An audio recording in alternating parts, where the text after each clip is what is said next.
Bonjour à toutes et tous, bienvenue dans les coulisses du Grand Lyon. Mon invité du jour, Thomas Dossus, bonjour. Bonjour. Vous êtes sénateur écologiste du Rhône. Vous venez de déposer une proposition de loi sur le mode de scrutin, la fameuse loi PLM par Lyon-Marseille.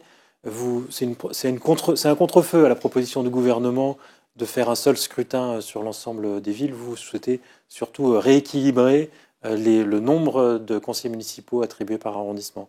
Alors, c'est pas vraiment un contre-feu, c'est plutôt, on va dire, une proposition plus simple et plus réaliste vis-à-vis du délai qu'on a avant les prochaines élections, pour pas bouleverser les règles du jeu à un an du scrutin, mais plutôt pour rééquilibrer. En gros, la dynamique démographique qu'il y a eu dans Lyon a fait que des arrondissements ont eu beaucoup plus d'habitants, mais on est resté sur le même nombre de conseillers municipaux. L'objectif, c'est de rééquilibrer un peu, puisque ça n'a pas été retouché depuis 1982. Donc on a repris les mêmes critères qu'en 1982 et on a appliqué ça aux arrondissements avec la population qu'ils ont actuellement. C'est, à mon avis, une réforme qui est plus simple à faire passer avant les élections et puis qu'on retravaille peut-être sur le mode de scrutin pour les élections qui suivent en 2032, parce qu'on a beaucoup de choses à voir si on modifie le mode de scrutin. Je pense aux compétences des mairies d'arrondissement, par exemple, leur rôle maintenant à Paris, Lyon et Marseille. Et ça, c'est pas du tout abordé dans la réforme que le gouvernement veut faire passer à la hussarde très rapidement, en changeant les règles du jeu pour Paris. On a bien compris que c'était parisien, et sans prendre en compte les spécificités qu'on a, nous, à Lyon. Je pense évidemment au double scrutin, élection municipale et métropolitaine.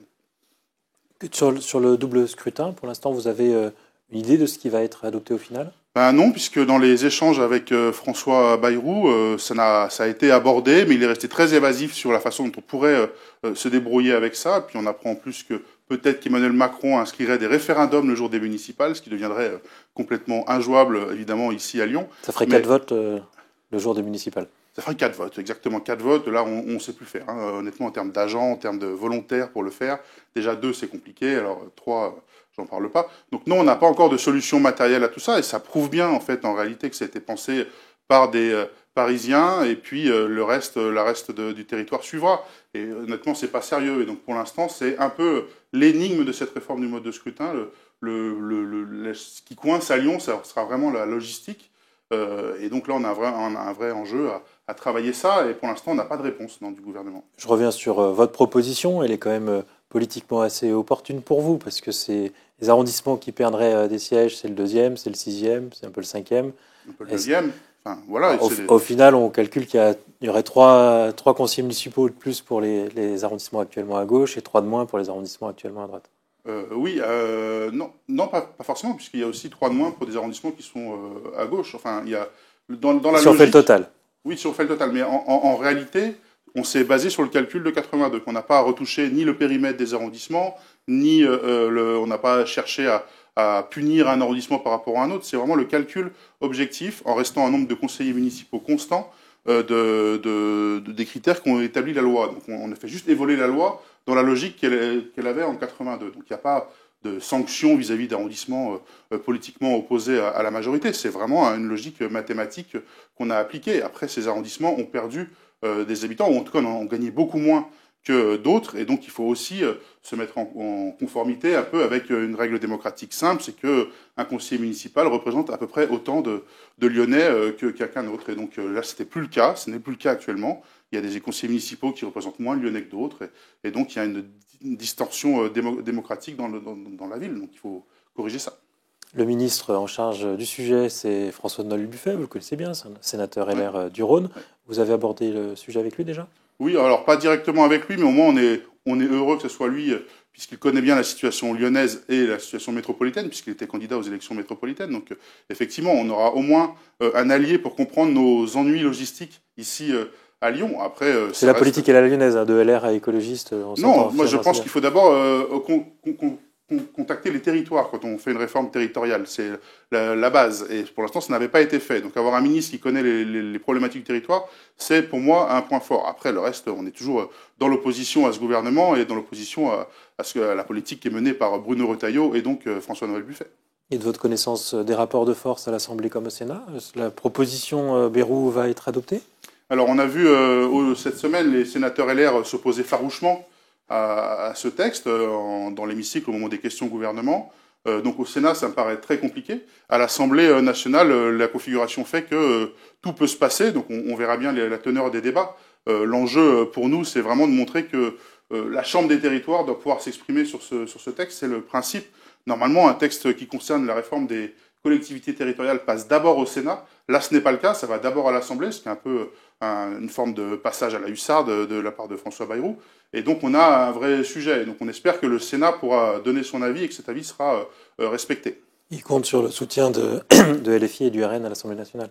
Oui, il y a des forces qui sont pour cette réforme qui, effectivement, politiquement, on va, par exemple, pour Paris, permet l'entrée en liste d'outsiders qui ne sont pas implantés dans les arrondissements beaucoup plus facilement. C'est d'ailleurs la logique des députés macronistes qui ont porté cette réforme avant même, par exemple, d'avoir Rachida Dati comme candidate. C'est leur souci, c'était de pouvoir participer à cette élection de façon plus directe pour permettre de ne pas avoir à s'implanter dans les arrondissements avant de gagner la ville. C'était leur logique. Donc c'est normal que ça touche aussi les forces politiques qui sont concernées par ce genre de logique. Alors, c'est parler de la règle du jeu, on verra bien celle qui sera adoptée au final. Parlons des candidats en lice. On a appris beaucoup de candidats dans l'opposition qui se déclarent. On a appris récemment celle possible de Jean-Michel Aulas en septembre prochain.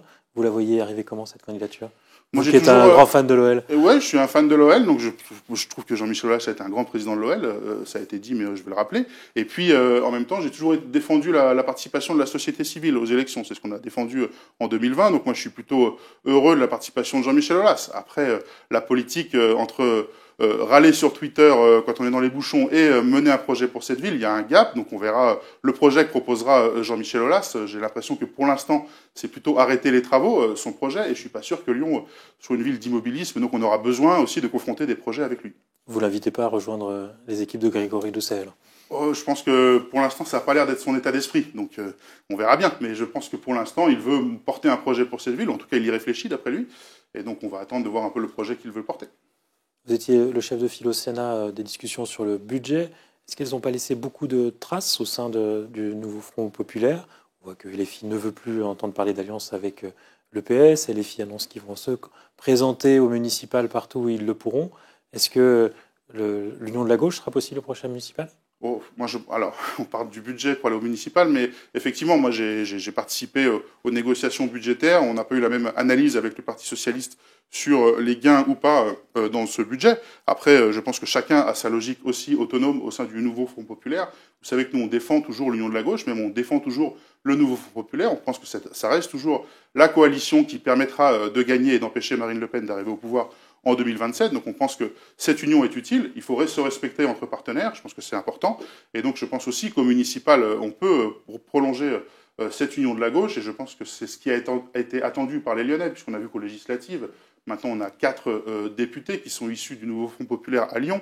C'est pas rien. Je pense que ça a déclenché une forme d'enthousiasme démocratique dans la ville. Il faut continuer à surfer là-dessus. Il faut garder cette dynamique-là. Et 2026, c'est un an avant la présidentielle. Le peuple de gauche ne comprendrait pas qu'on se divise au municipal pour ensuite essayer de s'unir derrière. Il faut engager une dynamique qui permettra à ce que la gauche arrive au pouvoir en 2027. Vous citez les législatives, mais entre-temps, il y a eu une élection municipale à Francheville, où les écologistes avaient de grands espoirs et ont finalement fini largement distancés. C'est un point d'inquiétude? Oui, bien sûr, c'est un point d'inquiétude. Il faut qu'on arrive à rassembler la gauche. Et ce qu'on a vu, c'est qu'au moment de l'élection de Francheville, il y avait beaucoup de divisions à gauche. C'est le moment où les états-majors de gauche se tapaient violemment dessus. Et ce que ça a provoqué, c'est que les électeurs de gauche sont restés chez eux. Un mot, je reviens sur le foot, vous qui êtes un fan de l'OL, comme on l'a déjà dit. John Textor, dans l'équipe, dénonce le fonctionnement de la Ligue 1, de l'attribution des droits, estime qu'il y a des conflits d'intérêts dans le fonctionnement de la Ligue 1. Est-ce que vous le rejoignez sur ce point? Moi, je considère que l'élection de Vincent Labrune a été une erreur à la tête de la LFP, et je pense que derrière, ça a provoqué des problèmes en cascade, et je pense que le rôle étrange du président du PSG, qui a des conflits d'intérêts partout, puisqu'il est patron d'une chaîne de télé, qui pourrait avoir les droits, et en même temps patron d'un club, et en même temps membre évidemment de la LFP. On voit bien que tout ceci a perturbé le jeu des droits télé, et qu'on a aujourd'hui un acteur qui n'est pas en mesure qui sera pas en mesure peut-être de régler ce qu'il doit au club, et qui met donc le football français en danger. Donc oui, il faut remettre à plat la gouvernance de la LFP et remettre les marchés des droits télé sur les rails. C'est quoi la solution? Il y avait eu un rapport parlementaire l'année dernière sur ce sujet-là, et vous avez des préconisations? Moi, je pense qu'il faut un peu plus de transparence dans tout ça, et il faut aussi mettre des règles financières très claires sur le financement étranger de nos clubs. Je pense qu'on a un enjeu aussi à respecter un peu de transparence, et là, on voit bien qu'on est arrivé au bout d'une logique, la logique de copinage engagée par Vincent Labrune, qui a plongé le football français dans une impasse, et de toute façon, ils seront obligés de se remettre autour de la table, tous, avec les diffuseurs, pour voir comment régler cette histoire. On est vraiment au bout d'une logique. Vous êtes aligné avec John Textor. C'est un bon président de l'OL? J'ai encore un peu des doutes sur la multipropriété et ce que ça implique aussi pour nos clubs, qui est assez nouveau, assez récent. Donc je préfère attendre de voir pour parler sur John Textor. Eh bien, Thomas Dossus, je vous remercie. Merci à vous. Et puis moi, je vous dis après les vacances, non, à lundi, pardon, pour une nouvelle émission des coulisses du Grand Lyon.